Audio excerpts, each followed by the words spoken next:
Hi, it's Benjamin here with Safe Drive Solutions, and today we're going to teach you how to pair an IROAD X11 to an iPhone. So we're going to start off with hitting the settings. So the first thing you need to do is go into settings on your phone. Go to your Wi-Fi. And you want to look for the IROAD X11.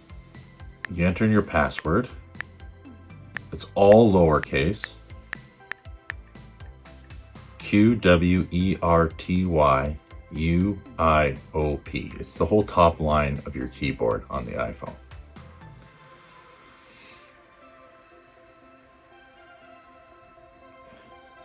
You join the network.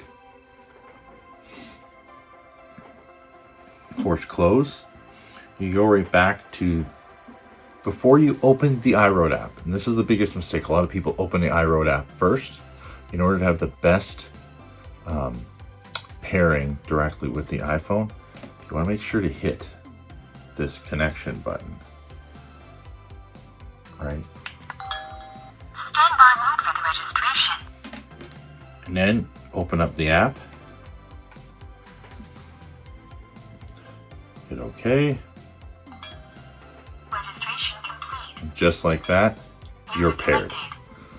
Now, if you go and open up the app first, a lot of times it'll get kind of like stuck in a little bit of a loop. So you want to make sure that you're pairing the most efficient way possible. Cheers.